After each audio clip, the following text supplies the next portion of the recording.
So you clicked on this video, eh? You're curious about the ins and outs, the secrets and truths, about the quest that many people embark upon, but only a few truly master. How to get laid. Before we dive in, let's make something clear.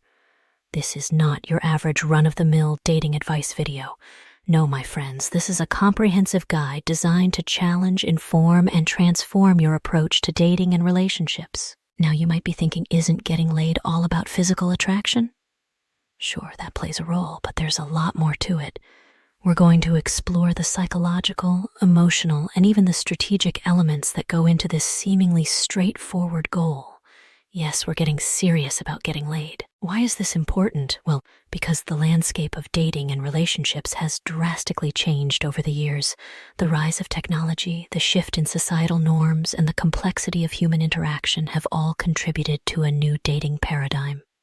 And let me tell you, old strategies may not necessarily apply. Throughout this video, we'll delve into expert opinions, data-backed findings, and wisdom gathered from years of experience. The keyword here is comprehensive. So sit back, relax, and prepare for an education on how to get laid the right way. By the end of this guide, you'll not only be well equipped with actionable steps, but also possess a deeper understanding of what makes relationships tick, all with the aim to help you reach your goal, whether it's a one-night stand, a meaningful relationship, or anything in between. So, are you ready to shatter myths, boost your confidence, and genuinely transform your dating life? Let's get started. 1. Shatter myths. Debunking common misconceptions. First and foremost, let's address the elephant in the room. Misconceptions. There are plenty of myths surrounding the topic of how to get laid, and these can seriously hamper your progress. Let's break them down one by one, shall we? Myth 1, it's all about looks. Sure, physical attraction matters, but it's far from the only thing. Did you know that a study published in the Journal of Personality and Social Psychology found that the longer a couple knew each other, the less physical attractiveness seemed to matter? Yep, traits like humor, intelligence, and reliability became more important over time. Myth 2, money buys love. While financial stability can offer some level of attractiveness, the truth is, it won't sustain a connection on its own. Emotional compatibility, mutual respect, and shared values often outweigh the allure of a thick wallet. Myth 3, nice guys finish last. The bad boy allure can seem appealing, but let's be clear. Genuine kindness never goes out of style. In fact, a 2018 study by Michigan State University found that kindness is one of the top attributes sought by both men and women in long-term relationships. Myth 4, playing games works. Sure, playing hard to get might offer some short-term thrill, but genuine, long-lasting connections are built on authenticity. Games may actually deter someone who's genuinely interested in you. Myth 5, rejection means failure. Getting rejected is not a dead end, but a stepping stone towards finding someone who's actually a good fit for you. If you look at rejection as a learning experience, you'll be far more resilient in your quest to get laid. By debunking these myths, you free yourself from limiting beliefs and make room for strategies that actually work. Remember, getting laid is not a one-size-fits-all kind of thing. It requires a nuanced approach tailored to individual needs and situations. 2, confidence is key, mastering self-assuredness. Now that we've debunked some myths, let's move on to a critical element that often goes overlooked: confidence. There's no doubt that self-assuredness significantly impacts how you're perceived by potential partners. Whether you're at a bar, on a dating app, or at a social gathering, confidence can be your secret weapon in figuring out how to get laid. But what exactly is confidence? It's not just about puffing out your chest and talking loudly. True confidence is rooted in a deep sense of self-worth, combined with a genuine respect for others. As psychologist Dr. Robert Brooks puts it, confidence isn't about thinking you're perfect. It's about embracing your imperfections and still having a sense of self-worth. So how do you build this elusive trait? Start by stepping out of your comfort zone. Challenge yourself with social exercises, whether it's striking up conversations with strangers or asking someone out. The idea is to get accustomed to facing your fears and in the process breaking down the mental barriers that limit you. Remember, building confidence is like flexing a muscle. It takes consistent effort. One technique to employ is positive affirmation. This doesn't mean hollow or baseless self-praise, but genuine acknowledgments of your worth or the progress you're making. For example, celebrate small wins in your social interactions, or recognize the effort you're putting into being more approachable and open. Physical fitness can also contribute to confidence.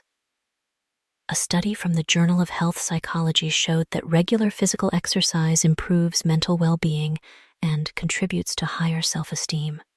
And let's not forget, looking good can make you feel good, boosting your confidence in social settings. Lastly, remember that confidence is attractive, but arrogance is not.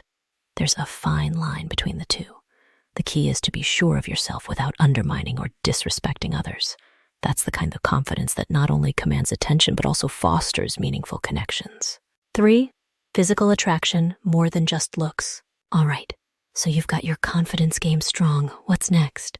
Let's talk about physical attraction, which, contrary to popular belief, isn't just about having chiseled abs or a model-like face. It's a complex mix of elements, ranging from personal hygiene to the way you dress. The first thing to recognize is that physical attraction varies greatly from person to person. What one individual finds irresistible, another might find merely acceptable. However, there are general factors like cleanliness, well-fitted clothes, and even posture that universally affect the way you are perceived. Perfume or cologne can also be incredibly powerful. In fact, a study by the University of Southern Brittany suggests that women viewed men as more attractive when exposed to a pleasant scent. But remember, the key is subtlety. You want to entice someone's olfactory senses, not overwhelm them. Your attire also speaks volumes. It not only showcases your style, but also signals the kind of social groups or activities you may be interested in. So dress appropriately for the setting you're in. Your clothing should enhance your features, but also be comfortable enough to let you move freely and naturally. Above all, let's not forget the role of body language in physical attraction. The way you stand, the eye contact you make, and even the nuances of your smile can either enhance or detract from your overall attractiveness. More on this will be covered in a later section. Physical attraction is complex indeed. It's a blend of multiple factors, which means you have various avenues to enhance your attractiveness. So, before you invest in that expensive wardrobe or hit the gym obsessively, consider a holistic approach. 4. Emotional intelligence, the hidden factor. Let's shift gears and talk about a lesser discussed but hugely impactful factor in learning how to get laid: emotional intelligence. If physical attraction gets you in the door, emotional intelligence is what helps you secure a seat at the table, so to speak. Emotional intelligence, often abbreviated as EQ, involves recognizing, understanding, and managing both your own emotions and the emotions of others. It's what enables you to connect on a deeper level, which is often the difference between a fleeting encounter and a lasting connection. According to Dr. Travis Bradberry, author of Emotional Intelligence 2.0, high EQ individuals have robust relationship skills. They are excellent communicators, empathetic, and skilled at handling social situations. These are all key elements in forming meaningful connections. Whether you're looking for a short-term fling or something more substantial, how can you boost your EQ? One practical way is to become an active listener. Instead of formulating your next sentence while the other person is speaking, really listen. Understand their perspective and respond thoughtfully. This simple act can significantly enrich your interactions. Another aspect of EQ is empathy, the ability to understand and share the feelings of another.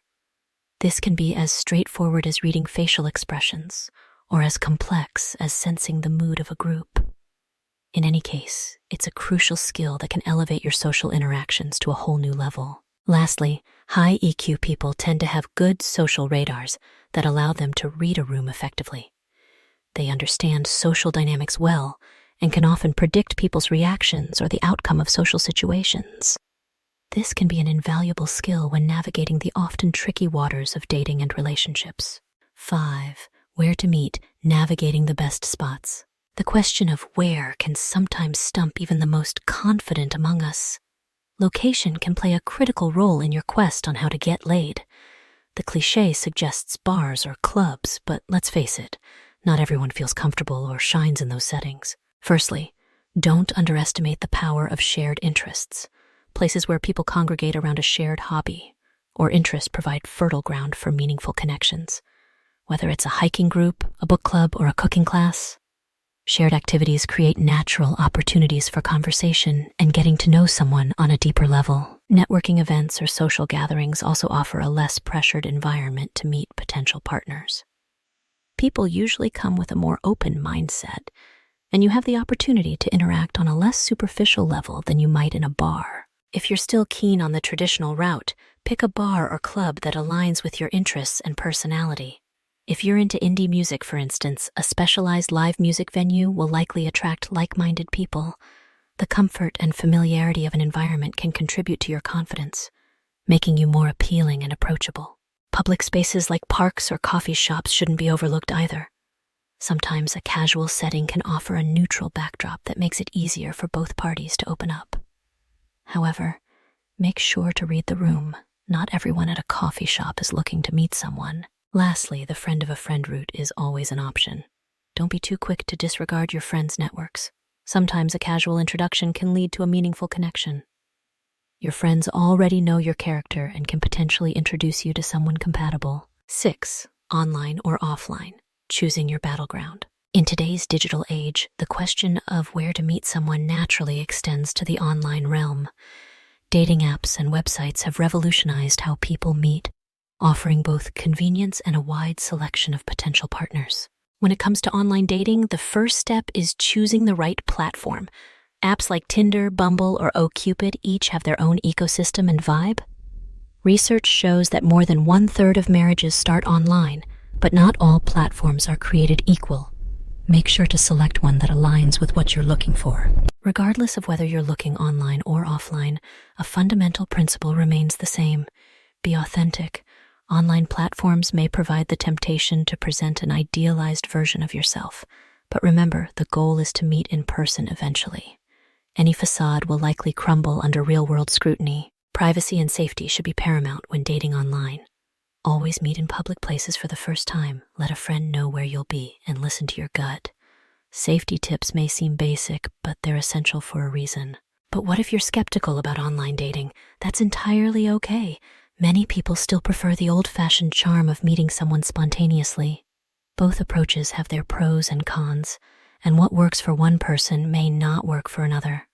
The key is to choose the method where you can let your best self shine. Combining online and offline strategies can also be effective.